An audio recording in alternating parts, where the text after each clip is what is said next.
Hi అండి, నమస్తే. Welcome back to our channel మన ఇంటి ముచ్చట్లు వ్లాగ్స్. ఈరోజు నాన్ వెజ్ లవర్స్ కోసం సూపర్ యమ్మీ మటన్ కర్రీ రెసిపీ అయితే షేర్ చేశాను, చూసేయండి. ముందుగా 3/4 kg మటన్ అంటే గ్రామ్స్లో 750 గ్రామ్స్ మటన్ని శుభ్రంగా కడిగి పక్కన పెట్టుకోవాలండి.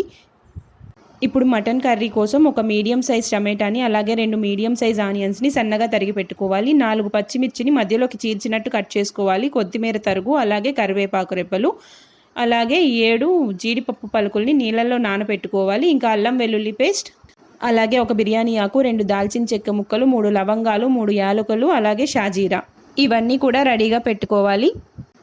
ఇప్పుడు మటన్లోకి 1/2 టీ స్పూన్ పసుపు అలాగే 1 టేబుల్ స్పూన్ కారం, 1 టేబుల్ స్పూన్ ధనియాల పొడి, 1/2 టేబుల్ స్పూన్ సాల్ట్ అలాగే 1 టేబుల్ స్పూన్ ఆఫ్ అల్లం వెల్లుల్లి పేస్ట్ వేసి బాగా కలుపుకొని మ్యారినేట్ చేసి ఒక 10-15 మినిట్స్ పక్కన పెట్టుకోవాలి.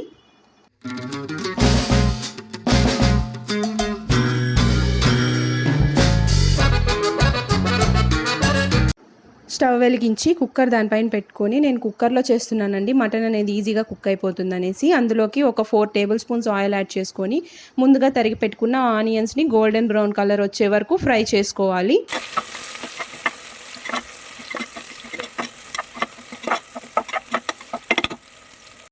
సో చూస్తున్నారు కదా, ఆనియన్ అనేది గోల్డెన్ బ్రౌన్ కలర్లోకి టర్న్ అయిపోయింది. ఇప్పుడు దీన్ని తీసి పక్కన పెట్టుకోండి. చల్లారిన తర్వాత మనము ముందుగా నానబెట్టుకున్న జీడిపప్పుని అలాగే వీటిని మిక్సీలో వేసుకొని మెత్తటి పేస్ట్లా గ్రైండ్ చేసుకోవాలి.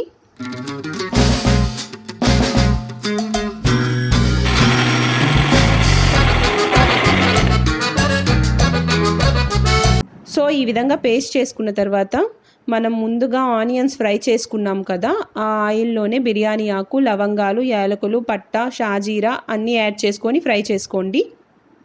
అలాగే మనం కట్ చేసుకున్న పచ్చిమిర్చి, కరివేపాకు, 1 టేబుల్ స్పూన్ అల్లం వెల్లుల్లి పేస్ట్ వేసి బాగా ఫ్రై అవ్వనివ్వండి.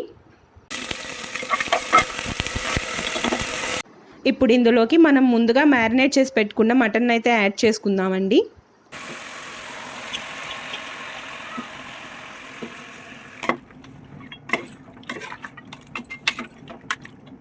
ఒకసారి బాగా కలుపుకున్న తర్వాత మూత పెట్టి ఒక 5 మినిట్స్ హై ఫ్లేమ్లో ఉడికించుకోవాలి. చూసారు కదా, వాటర్ అంతా ఇలా బయటకు వచ్చేస్తుంది, మటన్లో వాటర్ అంతా రిలీజ్ అవుతుందన్నమాట. ఇప్పుడు ఇందులోకి మనం ముందుగా చేసి పెట్టుకున్న ఆనియన్ కాజు పేస్ట్ని యాడ్ చేసుకోండి. బాగా ఫ్రై చేసుకోవాలి ఒక 5 మినిట్స్ మీడియం ఫ్లేమ్లో. ఆ తర్వాత ముందుగా సన్నగా తరిగి పెట్టుకున్న టమాటా ముక్కల్ని కూడా యాడ్ చేసుకొని మూత పెట్టి ఒక 5 మినిట్స్ మీడియం ఫ్లేమ్లో బాగా మగ్గనివ్వండి.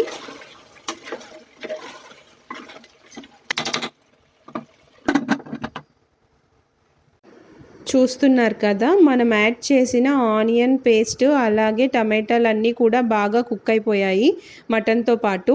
ఇప్పుడు ఇందులోకి మనం 1/2 table spoon of garam masala పౌడర్ని యాడ్ చేసుకోవాలి.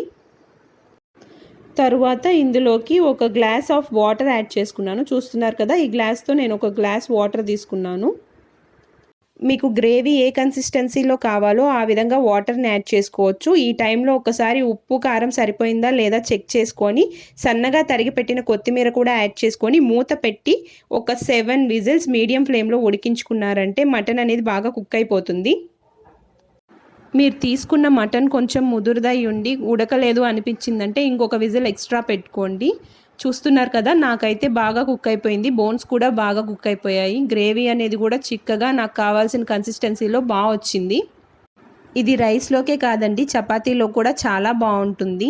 గ్రేవీ కన్సిస్టెన్సీ వచ్చి చిక్కగా కాకుండా పలుచగా కాకుండా కరెక్ట్గా ఉంది కదా.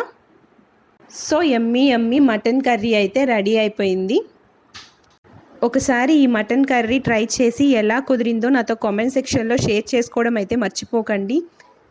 అలాగే ఇంకా మంచి రెసిపీస్ కోసం మన ఛానల్ని సబ్స్క్రైబ్ చేసుకోండి. వీడియో నచ్చినట్లయితే లైక్ చేయండి, షేర్ చేయండి. Thank you so much for watching this video. Bye.